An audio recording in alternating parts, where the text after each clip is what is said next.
Good afternoon and welcome to the Fair Job Network podcast. I'm Richard Palmer. So no Steve this morning. This afternoon. Welcome to our podcast. This is the third video we've done on YouTube now. Excuse the lighting and the microphone and whatnot. We're still getting up to speed with this. We'd much appreciate any feedback. If you like the content you're hearing with us, and please consider subscribing. You can also find us on Spotify, link below, and also on our locals network.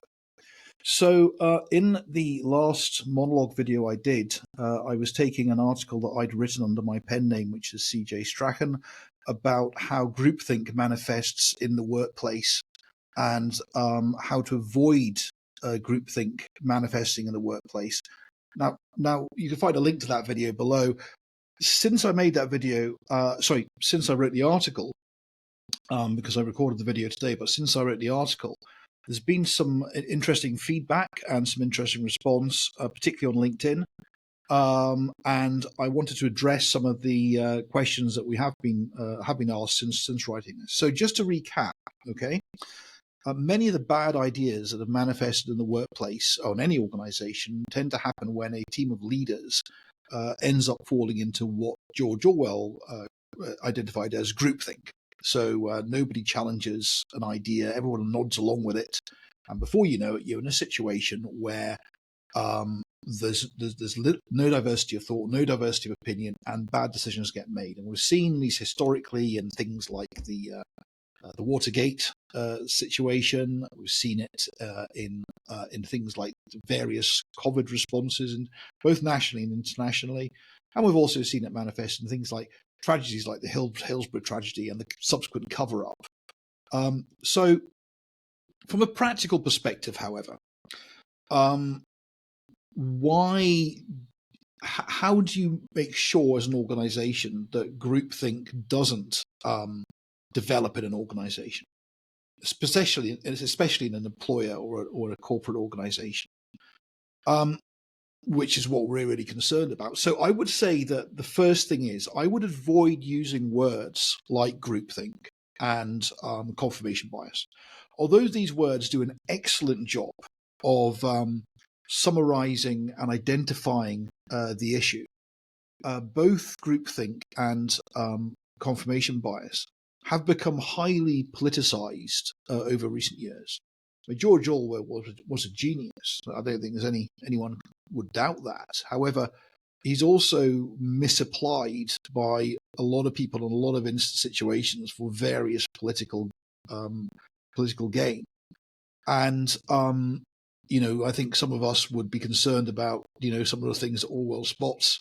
Others seem to be very happy that they are fully compliant with not having created a Big Brother organization where any objective analysis would say that they had.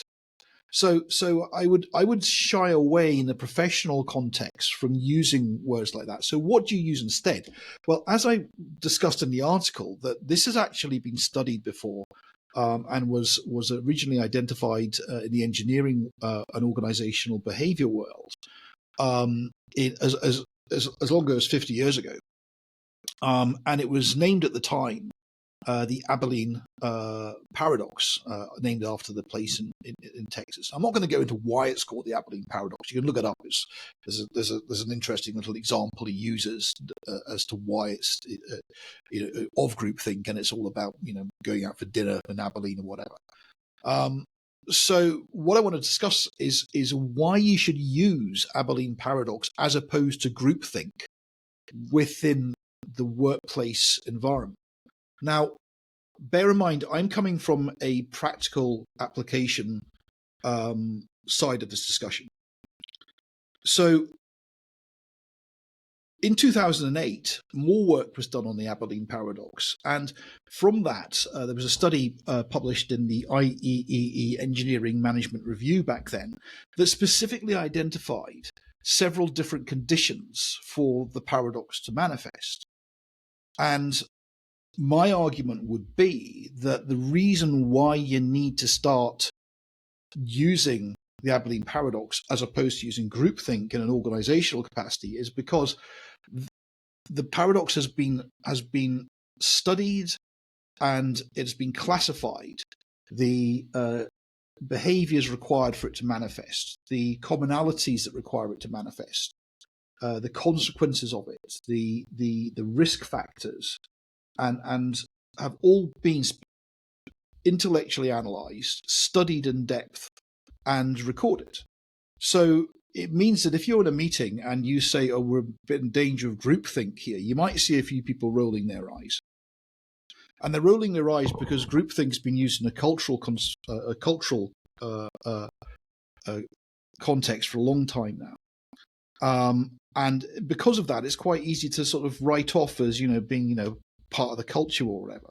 But if you're doing what I do for a living and what Steve does for a living, we're actually looking at the real world consequences of cultural phenomena and trying to manage those, because in our divided society, making a living in the workplace is becoming increasingly challenging in an increasingly divided society. So whilst there is undoubtedly groupthink within organizations, we see it all the time. If you challenge it in the workplace, then try and challenge it around the theoretical organizational behavioural definition of the Abilene Paradox, rather than the Orwellian cultural definition of it. So that's the first point I wanted to make, and that was in response to a question asking, well, why would you use the Abilene Paradox as opposed to confirmation bias and groupthink, given everybody knows what those mean? It's because you can specifically identify behavioural or organisational structures that can create the manifestation of the paradox or the creation of groupthink within a team. The second thing that I want to discuss is that, now, I'm not an academic. I look at the practical application of what happens in things like academia and culturally, and how that impacts the workplace and how that impacts human relationships in the workplace. I'm not an organizational psychologist either. Again, I'm concerned with the practical implications and application of this. So here's a question, which was, why is it that there doesn't seem to be any research after 2008 on this? Now, there may well be. I've just not come across it. And if anybody does know of any research about the Abilene Paradox, I'd very much like to see it, because I think that it does require some more research because of the changes in organizational culture and the changes in communication that we've seen manifest in the workplace since 2008. Now, just to recap the conditions required in 2008, the following conditions would create an environment where the Abilene Paradox stroke groupthink can manifest. First of all, a leadership who publicly don't fear the unknown. Secondly, a group with a no debate style of decision making. Thirdly, overriding leaders and a strong organizational culture. And I want you to really think about strong organizational culture. Next, a lack of diversity and pluralistic perspective within a group. And I want you to hold on to that one as well. Next one, a recognition of a dysfunctional decision-making environment. And the next one is a feeling of a messiah in an organization and action anxiety on the part of the management. And this manifests itself in an over-reliance on forming your decision around the tactical advice from experts within a group who may have a lot of experience in tackling the problem that's been discussed, but at the cost of ignoring strategic or wider implications. I think this manifested itself very well in the COVID pandemic, particularly in the United Kingdom, where the COBRA team would focus very much on the expert advice of a small number of epidemiologists and scientists, rather than necessarily look at the strategic implications of the decisions that they were making based entirely on the expert opinion. And again, that comes from action anxiety on part of the management. Well, another word for action anxiety is also cowardice. They don't want to have the conversations, they're risk adverse. But then again,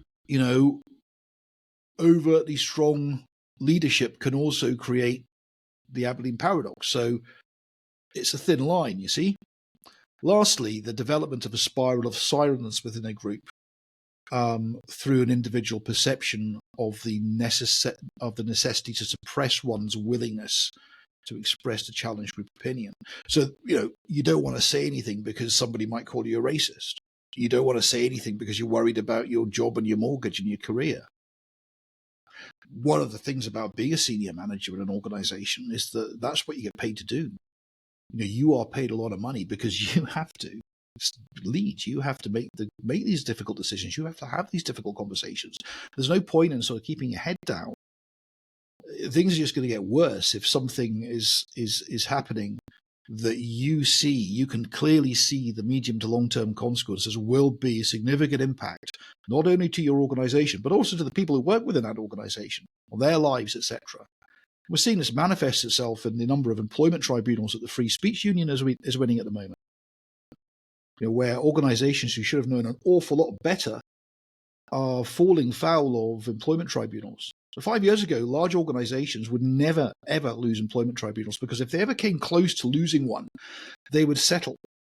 But what we're seeing now is them actually going to the tribunal, fighting a tribunal, because they've convinced themselves that they're right. Groupthink, the Abilene Paradox, and then losing that tribunal. And it's taking a court decision to wake up the groupthink. So one of the other huge examples of modern Abilene Paradox is the post office scandal in the UK. And anyone who spent any time watching the public inquiry or read Nick Wallace's excellent book on this, I think it's called The Post Office Scandal. I recommend it. It's a really good book, brilliant audio book as well. You can listen to it in the car. Actually, don't, because you might crash because it's so absolutely appalling. You'll be such indignation. You'll be shouting out the windows. But it's a really good example of how an organization can convince itself that it's doing the right thing when it quite clearly is not. And again, this is the issue of the Abilene Paradox. So I think that since 2008, when the original criteria of the paradox was first identified and the risk factors were first identified, some of these risk factors have actually become turbocharged, which is why we're seeing large organizations across, including governments, time and time again, allowing the paradox to manifest and groupthink to emerge and bad decisions being made. So the next question I got was, well, how have things moved along since 2008? Well, I think one of the reasons why we've seen such a turbocharging is a combination of what diversity means, how organizational structure, which has to be strong. And don't get me wrong, the risk factors for the manifestation of the paradox are all, some of them are pretty good. I mean, you want to have a strong leader. Why wouldn't you want a strong leader? Why wouldn't you want a strong organizational culture? But the problem is that these, unless you're aware of what can happen, these very facets can create the paradox and can increase the risk of the emergence of the paradox. So first thing I want to talk about here is first of all, obviously, there's an issue around diversity. Diversity has come to mean a very specific thing in 2024 and not what it meant in 2008. Secondly, there's an issue around organizational culture. So you have to have a strong organizational culture for the paradox to manifest.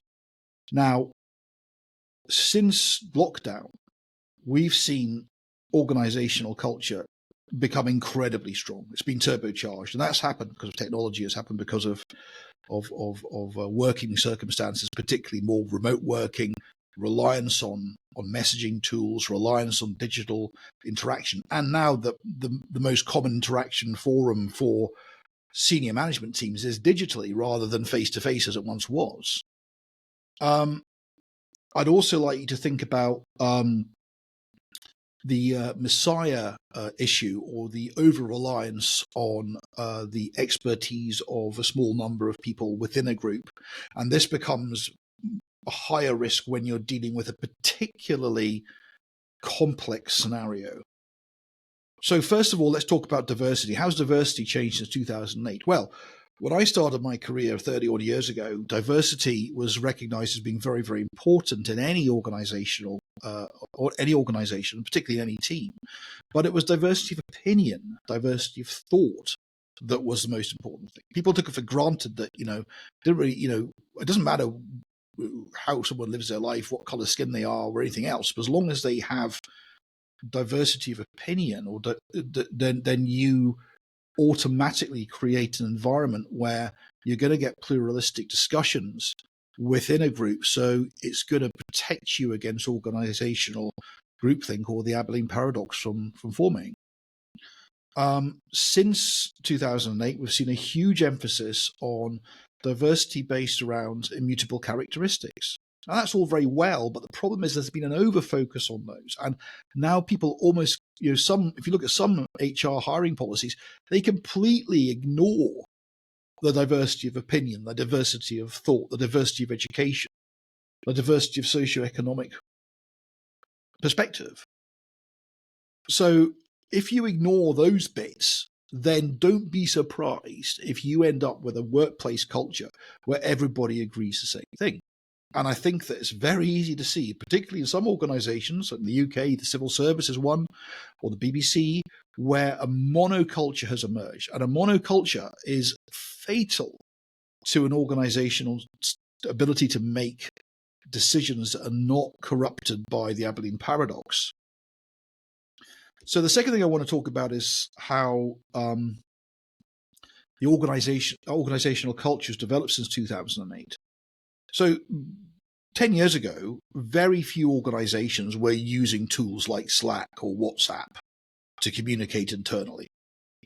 You only saw this in organizations like Google and Microsoft, and in fact, and Apple. And in fact, if you cast your mind back, it was there was a case, I can't remember the name of the chap, but somebody lost his job for getting involved in a discussion on Slack about workplace diversity, and he put in an opinion that was contrary to the opinion of the other people commenting on the training session they'd received, and he ended up being fired. And if you ever wanted a better example of not only the Abilene Paradox manifesting, but the Abilene Paradox being enforced by a management team, and that was a really good one. I'll look it up and stick it on the comments once I remember who it was.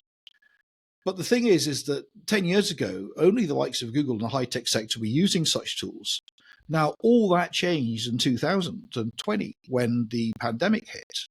And when the pandemic hit and we were all told to go home, and lockdown, arguably another scenario where governments had not recognized the Abilene Paradox forming in their own decision-making process, retrospectively, maybe it wasn't such a good idea after all. We are now seeing a scenario in 2020 where companies were falling over themselves to implement systems like Zoom and systems like WhatsApp and Slack, etc.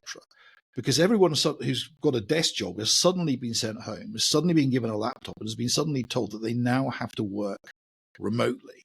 I worked in healthcare at the time in a senior management position, and because my job was national, I used to be in London. I live in Northumberland. I used to be in London twice a week, at least, maybe for 2 or 3 days. And then when lockdown came, I didn't go to London for 2.5 years because of the policies that we had as a workplace. They didn't want any type of infection being spread around by managers traveling between hospital sites. So you're suddenly changing the lens of perception of interaction with your peers from being one where you're physically interacting with to one where your interaction is managed through a porthole, like it is with us speaking here. And that, combined with the speed at which digital tools like Slack and like WhatsApp can spread communication around an organization, effectively creates an extremely strong organizational culture, one which the guys who wrote who analyzed the paradox back in 2008 can't possibly have imagined. And from the original academics who studied this back in in the early 70s, they could possibly imagine what's happened in workplace organizational culture. So we've two situations here where you've got your diversity, you've got your organizational culture with digital communication, and where you're suddenly creating an environment which is extremely susceptible to the Abilene Paradox manifest. The third one I want to talk about is the Messiah situation. Now, back in 2008, they didn't really know how to sort of describe this. They used Messiah, and it's about management anxiety. So let me just visualize this for you. You're in you've got a complex task to do. Let's say you've got to implement a software system, and you're maybe the main stakeholder, so it's your job to run the project. Project's worth, I don't know, 10 million quid or something. I'm sure there's many of you like me who've had to deal with these types of projects in the past. So you've got your team, and then you've got a team of experts from the IT department or from your supplier or whatever. Now, unless you are very careful, and unless you war game out the various possible results of the implementation of your system, then you could very quickly end up going down the wrong rabbit hole. And one of the biggest risks is, if something's very complicated, is you tend to over rely on the opinions and the position of the experts who are on your panel. That could be one person, or it could be a group of people. And this creates an environment where it's quite easy, if those experts have an agenda, to undermine your confidence as a decision maker, and also to undermine your desire the necessity to go out and seek second and third opinions, or to think very carefully about the strategic implications of what you're doing. So we can see multiple examples of this. And I think one of the biggest ones that us in UK have had to deal with has been the dismal performance of the Johnson government. Whether you are, I don't really care what political colours people are, but you can't do the way that the Cobra team was managed, the over-reliance on a small amount of information rather than the sort of consideration of the broader perspectives, and an atmosphere of fear, not only a fear of leadership, but a fear of making the wrong decisions. Which brings us on to our and the fear of speaking out because you lose your job, and that brings us on to our last situation, where you've got 2008 identified behavior in an organization that's become turbocharged in 2024, and that is the development of a spiral of silence within a group. And I'm sure, if I'm speaking to HR people out there, and senior management people, I'm sure you've all been sat in a meeting where you've all been sitting around a table and something has been discussed, usually something cultural, usually something around social justice. And you're all thinking, hold on a minute, if we do this, this is really risky, because we're getting ourselves into a scenario where we are not taking an objective and neutral political position. We're taking a very specific political ideological position as an organization. What does that mean for those who are going to object to that position, who work for you or are customers of your organization? And the worrying thing about this last point, when you add it to all the other risk factors, is that you create an environment where the very act of questioning a policy or a group decision becomes an act of dissent that is so egregious that you can no longer be considered part of that organization. So, if you look at you'll be sitting in that meeting and someone will say something and you'll think, oh, hold on a minute, I don't agree with that, but I'm not going to say anything. Why? Because I've got a mortgage to pay, because I've got rent to pay, I've got a family to feed. And if I challenge this, I might lose my job. Which, yeah, you might lose your job, but you've got to speak out. And you've got to speak out because if you don't, the consequences can be far worse, not only for you, but for the people who work in your organization or your customers or someone else. How many employment tribunals is a free speech union winning at the moment, where your protected beliefs of Christians, of Jews, of Muslims, people of faith, the beliefs of gender critical feminists have been ridden roughshod over by overzealous application of what's sometimes called woke policies, which completely ignore the rights of those employees which are protected under law. So getting back to the point, I mean, organizations never used to fight employment tribunals. They fight them all the time now. It's extraordinary. I would never have bet any money on it. And I work in this sector. I see this all the time. So there we have a situation where you've got some of the conditions that had been identified in 2008 have now manifested themselves to be turbocharged. Now, the reason why, getting back to why you want to use the Abilene Paradox in the workplace rather than groupthink to identify this, is because you can specifically take behaviors from your organization and you can evidence those behaviors. And you can use those behaviors to form a risk matrix that you can then get people to listen to. Okay?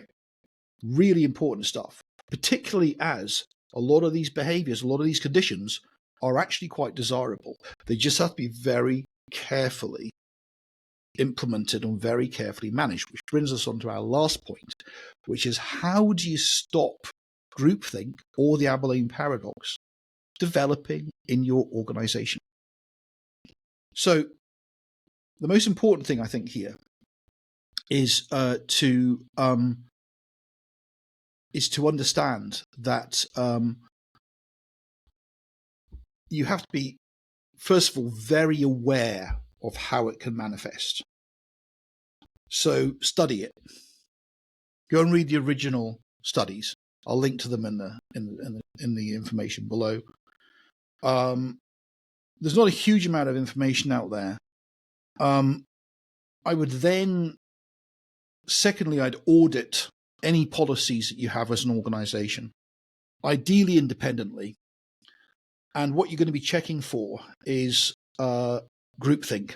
You need to stress test these policies under the UK employment law or whichever employment law covers your jurisdiction, particularly in the UK under the Equality Act 2010. I would get this done independently if you can afford to do it. If Steve and I can offer this service, if it's something that your organization, you think you might need in your organization. So just drop us a line. Again, you'll get the details below. Thirdly, you must focus on diversity of opinion and diversity of thoughts in your groups. And if you think about it, it used to be taken as given that when you were building a board of directors, your sales director and your finance director would usually be the ones who are loggerheads all the time. And there's a reason for that, because the two personality types required for an accountant versus a salesman are almost entirely opposed. Now, there are many, many good tools you can use to build diversity of personality type, diversity of opinion, diversity of thought into your teams. LIFO is a really good one. I'm LIFO qualified. I can come and do this for you, or recommend somebody if you wish. Somebody else who could come and do it. It creates, allows you to build teams that have different personality types in them, and from those different personality types, you will get genuine diversity, genuine open discussion, and your ideas in your group can be thoroughly stress tested to make sure that you're not going to end up making the wrong decision. So back to basics.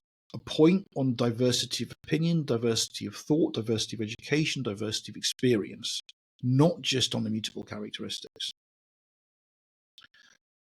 I've mentioned this a couple of times already, but point 4 is to encourage an environment where you stress test all ideas. So even if you haven't got a diverse team, encourage the team to apply the devil's advocate principle to any decision. Okay, are we in our own bubble here? Have we actually spoken to anybody who might think the opposite here? Have we actually gained out or played out or thought of the unintended consequences of what we are maybe going to do here? And lastly, I'd also consider maybe specialist management training around how to ensure these sort of situations don't manifest, and the Abilene Paradox doesn't manifest. Now, again, training like that, well, Steve and I can probably do it. There are other organisations out there that can do it. This is quite new stuff, so don't expect to be able to go onto Google and just pull down, some off the shelf how to stop groupthink in your organisation. It requires a bit of effort. So that's all for now. I hope you have found this bit valuable. And like I say, we'll be discussing this in more detail as part of, with various guests, and also with Steve and others in the future. Again, if you find this content valuable, would really appreciate it if you could click a like. And if you could subscribe, I'd be very, very grateful. Steve and I would be very, very grateful. We are fighting a bit of an uphill battle here and would really appreciate your support. So if you want to join us on Locals or follow us on Locals, you can also see the link there. Lastly, if you are an employer of any shape or size and you are worried about this type of situation manifesting in your own organization, then, and you want some help or support, get in touch and we can either point you in the right direction or we may be able to help ourselves. Anyway, that's it for now, and I hope you enjoy the rest of your day. Thank you.